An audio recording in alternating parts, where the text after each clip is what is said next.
So wheat is back.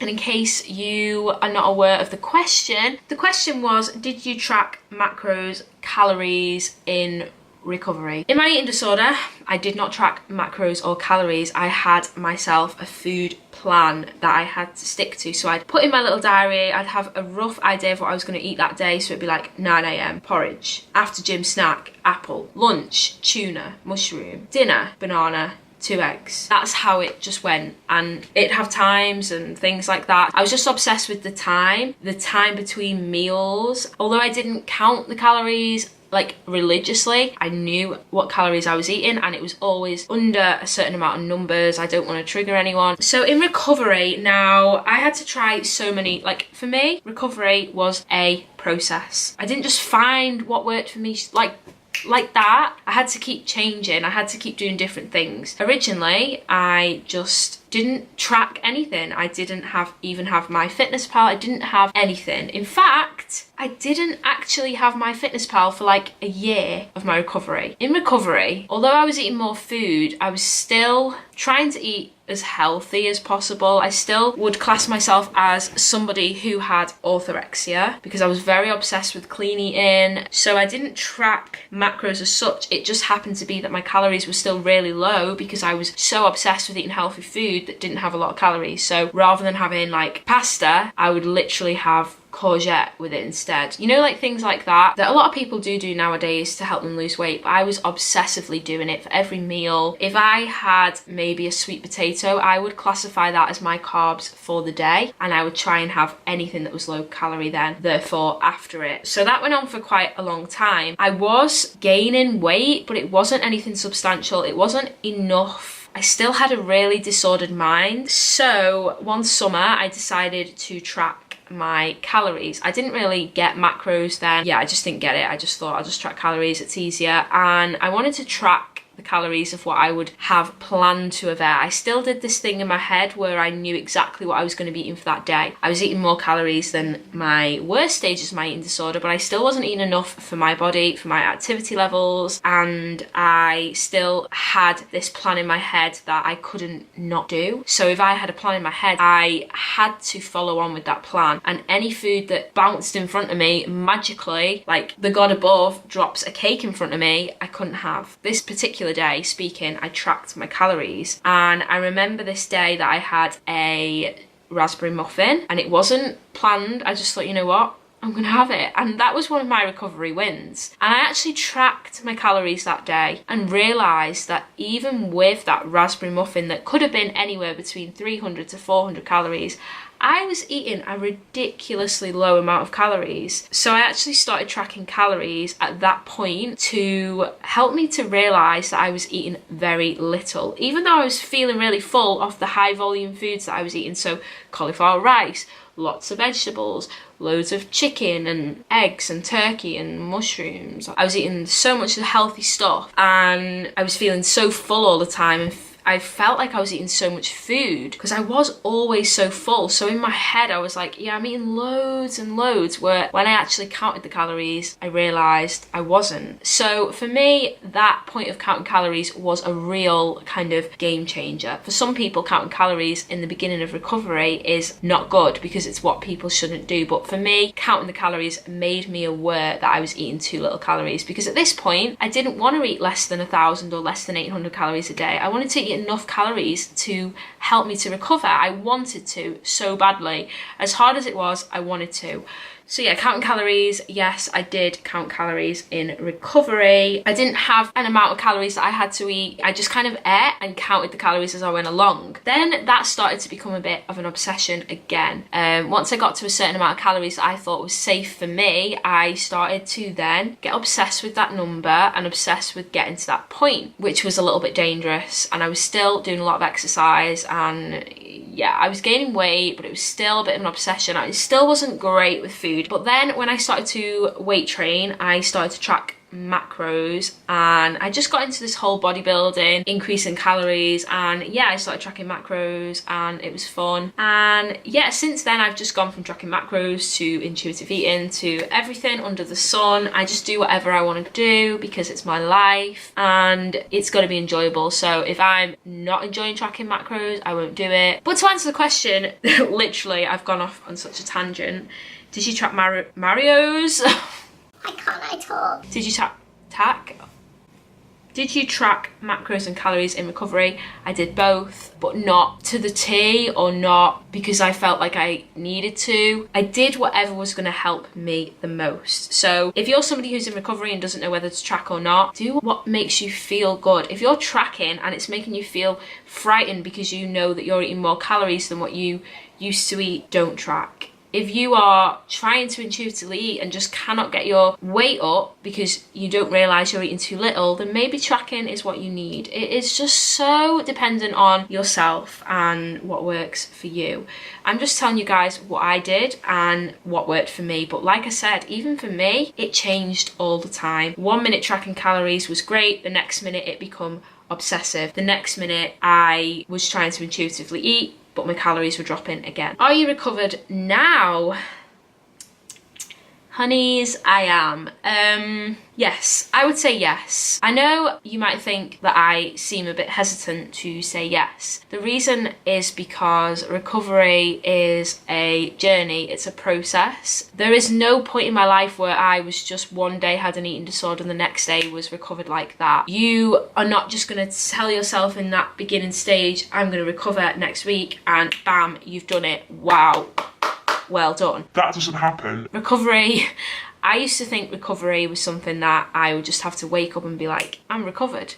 But it wasn't. It was a journey. Every day I would have this many good days and then bad days. Good days, bad days, good days, bad days, good, bad, good, bad, good. It was a wave, it was a ride, it was a journey. It was a frightening journey. I gave up many times, but I got back up many times. I fell quite a lot, but I got back up every single time. And sometimes I fell down for a week, sometimes for a month, sometimes for 6 months, but I got back up and just kept going. So recovery is about constantly trying to make small, adaptable changes that are hard, that are challenging, but that are pushing you in the right direction. If you think about it, if this is you in your eating disorder and you in recovery, even if you go like that, up, down, up, down, up, down, but still reach that point, it doesn't matter how long it takes you to get from here to here. But if you are gradually going up, you are making progress. And that is what I had to tell myself. This eating disorder, it doesn't affect my life anymore, but the thoughts are still there. Yet, however, I am now a strong person, I'm a strong character, and I can tell myself that that's my eating disorder speaking. You do not need to listen to that, Jen. You need to push them thoughts outside of that box and it's gone. And it doesn't matter because you are moving on. In the beginning, that is really hard. Those thoughts do come to you and they do grip you, they hold you down, they make you starve yourself, they make you not eat what you want to eat because you don't think you can. But as you get stronger, you are able to fight those thoughts. Just because I'm recovered now doesn't mean I don't struggle with my body image. On a seriously stressful situation recently, I really didn't want to eat. Not because I wasn't hungry, let me tell you. It was because I was out of control of this situation that was going on in my life, and because it was just such a sudden thing, it really stressed me out and upset me and made me feel down. I didn't like feeling that way. I wanted life to be happy again. I wanted everything to be okay. I really didn't want to eat because I was like, you know what, if I can't control what is going on in my life, I'll control my food because that makes me feel powerful and it makes me feel good. And that lasted 1 day. That's probably the longest kind of phase of an eating disorder I've had in the past year, in this whole year, because this whole year has been a good year for me. But that 1 day I didn't want to eat because I wanted to control everything. And if I let that get the better of me, that could have been dangerous, but I am such a better person now to what I was, and I realised that that was just my brain saying, we're going to destroy you because you are weak and vulnerable at this minute in time, and we're coming to destroy you because we think we can get you down. Well, let me tell you, it did not get me down. It got me even stronger, because the day after I was like, Jen, you are stupid. No, you're not stupid. You are not stupid, but you nearly was too vulnerable and nearly got pushed down. But guess what, Jen? You know better than that. The more that I went on my journey, the more I realised I've come too far to ever go back. And yes, I would happily say I'm recovered now. Next question, did you have therapy and did that help? Did I have therapy? Yes. I am so grateful for how quick I got a therapy appointment. When I got diagnosed, I must have got therapy 4 weeks later. Downfall, at the time that I got therapy, I was not ready to recover. I was not active in my recovery. I was lying to a lot of people because I was now out in the open. Everybody knew about my situation. Everybody was quite hawky eye on my situation. They were watching me. They were asking questions in work. They were telling my mum things, and it was so annoying. So I had to be more sneaky. I was lying to the therapist. I was just basically being a bit of a brat, but I couldn't help it. I was so controlled at that point in my life. And I did have therapy, and although I did not get the help that I needed in that moment, that therapy now, looking back, has been so beneficial to me. In the moment, it didn't help me, not because it wasn't any good or it wasn't a good therapist or a good service or anything like that. It was simply because I was not listening. Although I was listening, I was taking everything in, detail by detail. I can remember the whole conversation I had in that therapy room. I can see exactly what that therapist meant now in my stage now, but then I didn't want to listen. Like, I wasn't ready to hear it. I wasn't ready to admit properly. You know, I was lying about what I was eating because I was like, I've not actually got an eating disorder. I was constantly thinking, like, do I deserve to be here? I went to one session and then freaked out, really freaked out, and didn't go to the next one. I then hit rock bottom and was literally like ringing the therapist like, I'm sorry, I didn't go to my other appointment. I'm really sorry. Can I have another chance? And so gratefully, they gave me another chance and I went back, and then I freaked out again and I didn't go again. And I do regret that now, but like I say, I wasn't ready to listen. However, I do think that although that therapy was really good, if you are seriously like needing help, I would recommend therapy. But I recovered on my own and I'm pretty proud of that. Not everybody can do that. It's not safe for people always to do that, but I wanted to do it. And the reason I wanted to do it is because my doctors and therapists put me on tablets, which were antidepressants, and I just thought in my own head, I am masking a big problem with these tablets. Of course the therapist was going to help me get through it. Of course the tablets were going to help me keep me safe in that moment when I was really harming myself with starvation, but I was just so adamant that these tablets were not going to help me. So I was very naughty.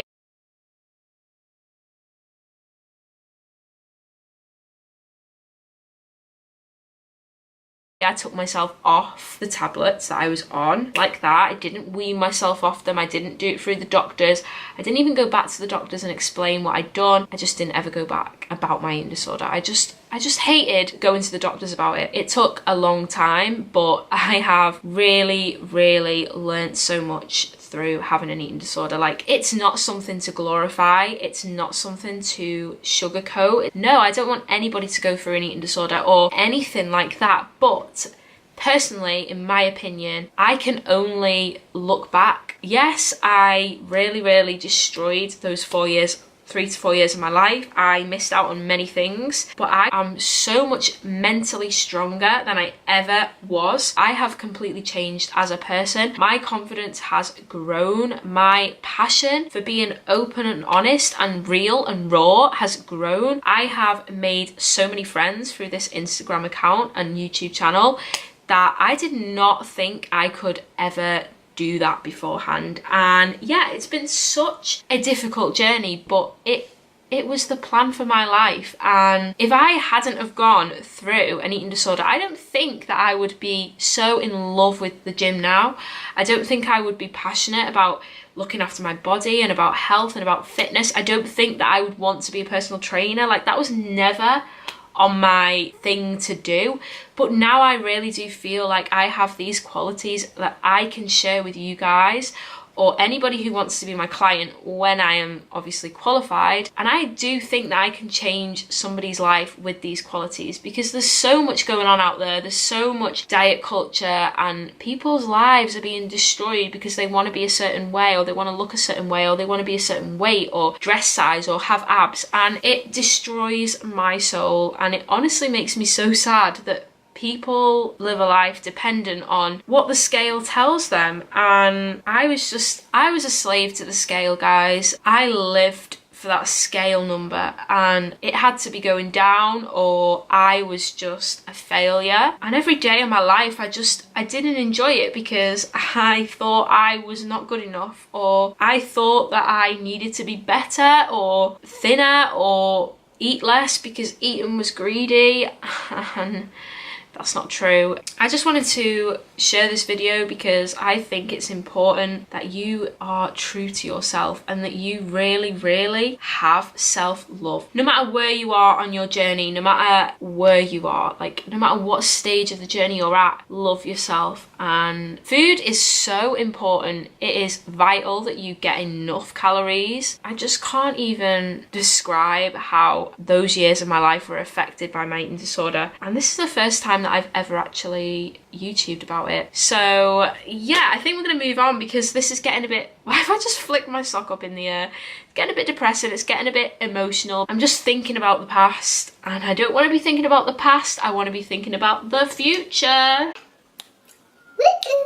Yeah, I want to be having fun, I want to be living my life. So if you have any other videos you want on like recovery, if you want to hear more about my story, actually, that would be an interesting one. If you want to know more about me, if you want to know more about, yeah, I don't know, because I had an eating disorder and now I'm so into fitness, I think it'd be interesting to kind of do something on how to change your mindset, because I'm still quite aware of calories. I'm still into like, oh, I want to build muscle, oh, I want to lose a bit of fat, but it's not like the only thing that I'm concerned of anymore. It's not like taking over my life. It's a passion, but it's not an obsession. There's a fine line between passion and obsession, and you don't want to go into the obsession route, guys, because it is soul destroying, it ruins your life. And yeah, moving on, let's leave this video behind. Let's drop it a like, thumbs up, whatever you want to call it, if you've enjoyed the video, if it's been helpful. If you guys are struggling and want to reach out to me, feel absolutely free to do so. I am so open. The more that I speak about it, the more confident I become. You just gotta be real. I just hope that you guys have been having an awesome time. If you are in recovery from an eating disorder, remember, you are worth it. You are worth recovery.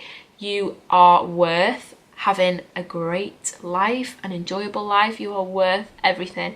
You are worth happiness and enjoyment and fulfillment and success and everything. Just remember that you are strong and you have got this, and it's not going to be an easy ride. It's not going to be overnight, but it's going to happen, and you're going to recover, and you're going to live your best life, and you're going to enjoy everything about life, including food. Yeah, do not forget to also subscribe to my channel, and definitely let me know what you guys want to see from my channel. You know what, I don't want followers. I do actually, but I don't want like loads of subscribers for the sake of it. I want people who understand me or who find my content helpful. I want to find you guys. I want to find you guys who need me to tell you about my story to help you in your story, if that makes sense to you. So here's me just trying to be myself and find my people. Yeah, thank you so much for listening. I'm sorry that this Q&A had to be split into 2 parts and that it was super long and maybe potentially boring if you like aren't interested in this kind of thing. I will see you guys in the next video. Goodbye.